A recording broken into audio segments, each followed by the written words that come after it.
Welcome, sweet friends, to the channel Frugal Money Saver. My name is Emmy. My husband is Paul. We're so happy you have joined us today. If the lighting looks a little different, it is. We are actually filming in the evening. We thought it would be fun to take you along throughout our day as we prepare to head to the Little House in South Carolina.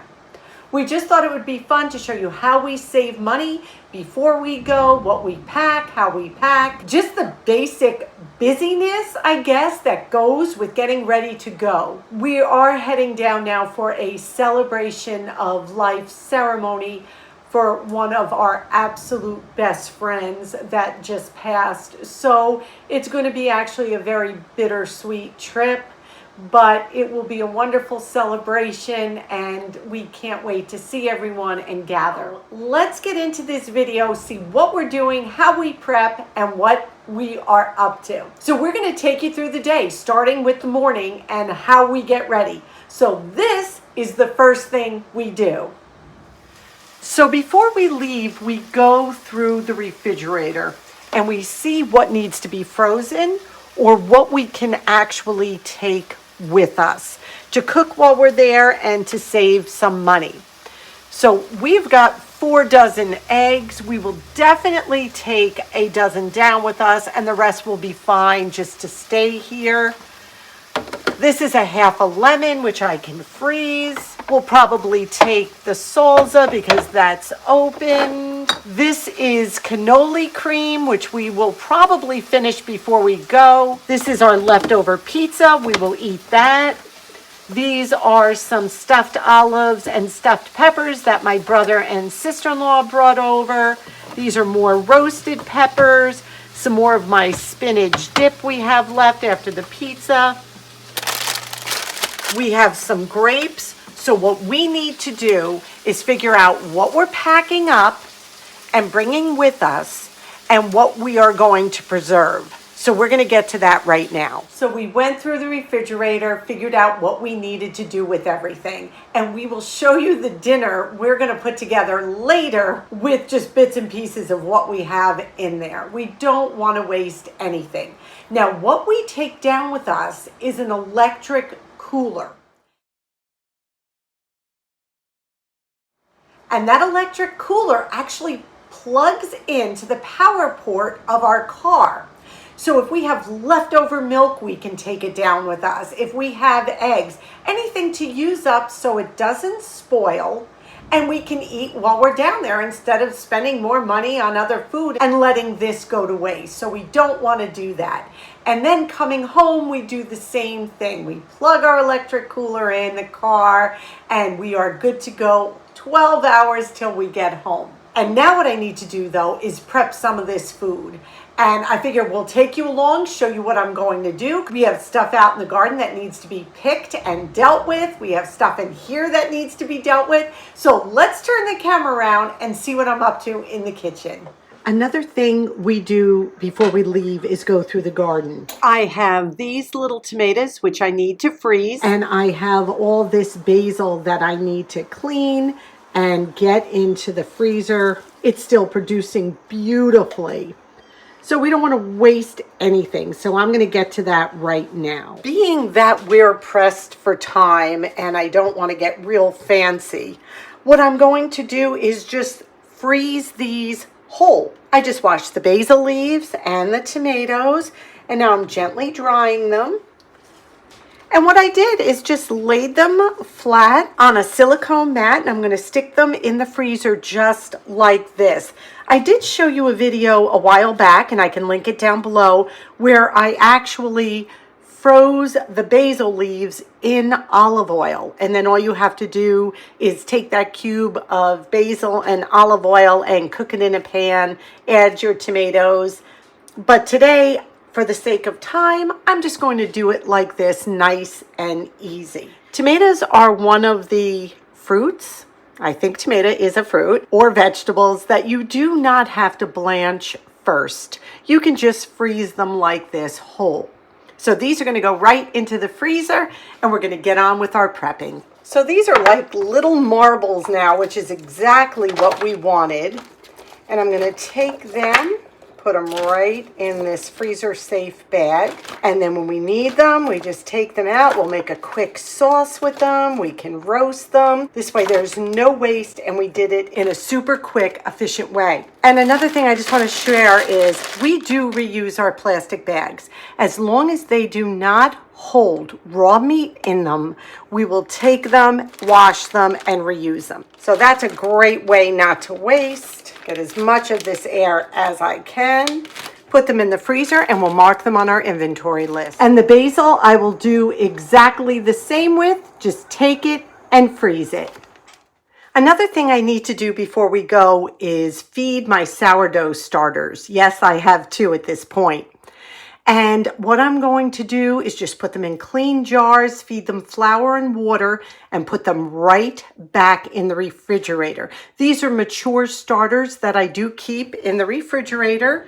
So it just works out really well that if I give them a good feeding, they'll be fine for several days in the refrigerator. First thing I did was I tare my scale to 0 for the jar. And now I'm going to add this starter in. And we're going to weigh this starter. This starter is dormant and cold right now. I just took it out of the fridge. So this weighs about 111 grams. So what I'm going to do is add 111 grams of flour. Now, everyone does this different. This is just how I do it. I feed it equal parts water and equal parts flour. So we're at 110 grams of flour, which is perfect. Tare it again. And now I'm going to add the same amount of water. Got to be careful with the water. You don't want to overdo it. Perfect, 112, but that's fine. Now I'm going to give that a good mix. Now next time I bake bread, I will have discard, which is great because I can make pizza dough, I can make discard bread, I can make cookies, brownies. The discard sometimes is my favorite part. So I'm just going to do the same with this one, only this one I'm going to use whole wheat flour for. And then I will put them right back in the refrigerator, and this feeding will last them several days, long as they are refrigerated. So now what we're going to do is shop our pantry. We are going to look through our pantry, we're going to look through our cabinets. What else can we bring down with us? We do stop every 3 hours because we have Dixie, and we get out and we walk her and we walk ourselves, stretch our legs. Don't go into restaurants or fast food or anything like that. We pack everything we eat. So I'm going to pack breakfast and I am going to pack lunch, and hopefully we will be there for dinner time. So let's shop our pantry, see what we can find, and see what we can bring down to save ourselves, again, a little bit of money. We shop our pantry before we leave. So I know I have a cup of tea every morning and one in the afternoon. So what I'm doing is just taking our own tea bags, packing them up. There's no need, I need to buy a whole nother package of tea bags when we're down there. This will save us money. It will just be like I'm using it at home every day. So this is great. I do the same thing with our sugar. Why would I buy more sugar? We bought a ton of it on clearance, if you remember. So I just put some in a plastic Ziploc bag for any kind of tea or coffee we may need. That saves us money as well. We'll also bring a can of coffee for Paul from our pantry. Doing this just saves us so much money because we have bought all these items on clearance, on sale. So now we don't have to run out and pay full price. Now, a lot of times what we'll do is we'll bring snacks from home. If we have a beach day while we're down there, which we usually do have several, I want to be able to grab foods that I know will stay well in a cooler, but still be somewhat nutritious. So we did stop at Trader Joe's, and I got some really good dates and some dried figs. I did get some rice cakes. And then already open, we had some graham crackers that we had bought on clearance. some Townhouse crackers that we had bought when they were 3 for $5 at Stop and Shop. So things like this, I will go through our cabinets, see what's there, and pack up these kind of items so we can either eat them in the car or when we are at the little house. This way I'm not spending full price. There are no Trader Joe's down there, and I do like some of their dried fruit. So that was just a quick stop we made. And the rest of the items, I'm thinking, why do I need to buy more? We have them already. If we don't finish them, they just come back for the car ride with us. So now we got a lot of the food ready. We have a bag of food that goes in the car, and then we have another bag of food that goes in the back with the cooler for the house. So that's like the sugar and the coffee, the teas, things like that, that we won't be needing while we're in the car. Something else I want to share with you is something that Paul and I are putting together for the celebration of life of our dear friend. I'm making a little something to bring to the celebration of life to hand out to everyone. I asked her husband if this would be okay. I did this, and he loved the idea, and he was really cooperative with me and sent me what I needed to do it. And I want to share it with you all. It's just a simple little gift, I guess, keepsake that I want everyone to take with them when they leave. The husband, Paul, and I are putting this celebration of life together for her. So it's the three of us doing this, and I thought this could be a nice little contribution we could share. So let's get to the kitchen table and see what Emmy's working on.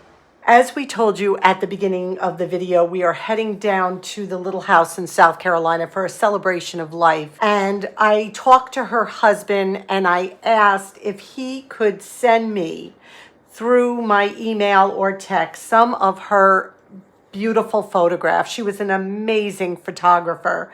She would take pictures of the beach, and they were just mind-blowing. As you can see here, this is just a sampling of some of her photos. So my idea was, if I could have some of the sampling of her pictures, I would go to our local pharmacy and print out several of her pictures. And then what I did was I bought in bulk these beautiful wood 4x6 frames that had the glass front. I thought it would be a beautiful little remembrance that I could share. So what I did was just get a couple boxes of these beautiful white frames, and I went to our local pharmacy and I had these pictures printed out, as many as I needed of each. And now I'm just going to take them and frame them. And I think this will just be a beautiful remembrance of her. This is her view. This is what she saw.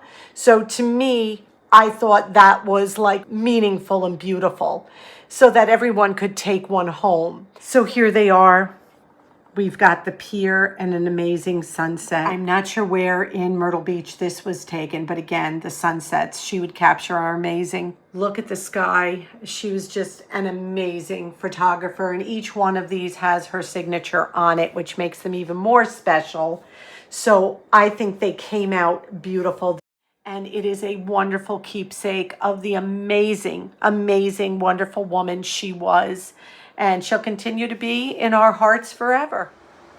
So I think people will really be happy taking one of her photos home with them. So beautiful. The frame just enhanced it. It's just a little something. Like I said, that's looking at the world through her eyes. She was so gifted, and I hope it will be a blessing. So as you can see, our day is like speeding along. We are having such a good time taking you along, though. It's actually fun. It's motivating me to get everything done. So what is Paul doing while I'm doing all this other stuff, right? Well, not only was he helping me get the car loaded, do all that, but he was working on his own special project. If you all remember that beautiful metal picture he put together for me for the little house, for the kitchen wall, well, he was upstairs getting that ready to travel, because you remember that's 3 feet by 2 feet. And we got to get that in the car and get it 800 miles away. So this is what he was doing. Since our wall hanging has to travel for 12 hours in a car, I was afraid that the metal would be vibrating against the painted surface of the canvas. So what I did was I took a paper bag and I cut pieces of it and slid it behind the metal and the canvas. This way, if anything got squashed while we're driving, it's not going to rub against this canvas and ruin it. So now let's go and put paper over the whole thing. So just cutting some paper bags to lay over the front of this to protect the front of the artwork, I'm going to tape it together with some masking tape that I had laying around. So this is going to turn out great to protect this. Well, here's the finished product. It's all wrapped up, a lot of tape, but as far as I know, this is a one of a kind. So I want to make sure it gets to South Carolina safe and sound. Look, Dixie's already making a fort out of it. What are you doing, huh, Dix? Did you help? Did you help, Dixie? What a good girl. Yep, there it is, all wrapped up, ready to go. See you when we get there. So as our day has wound down, we are almost done with everything. We've packed, we've gotten ready.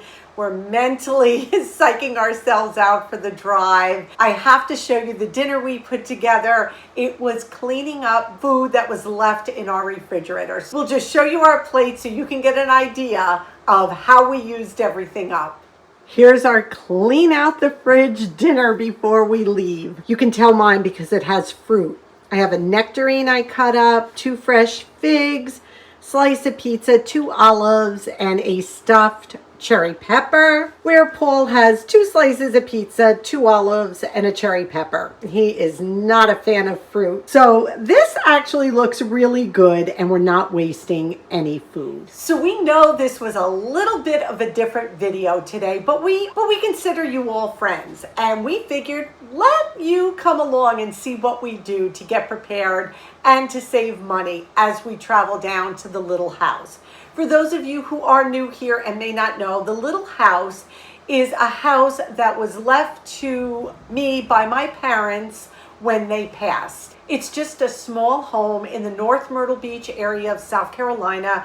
We're about 8 miles inland from the ocean. It is not oceanfront, nothing like that, but it holds a lot of wonderful memories for us. My parents bought it back in 1981. We are keeping it up the best we can. We love to get down there. It doesn't cost us a lot to upkeep and maintain it. So right now we are loving that little house. We thank you for taking this time to be with us. We hope you enjoyed our kind of hectic day, but it was fun taking you along. We ask that you please give this a big thumbs up. Subscribe if you haven't. Come on and be part of our Frugal family. We ask you to stay well. We ask you to be safe. And above all, we wish you blessings. Until our next video, may God greatly bless you. And if you want to follow us along while we're in Myrtle Beach, just go to our Instagram account. It's one word, Frugal Money Saver. We'll see you soon. Be well.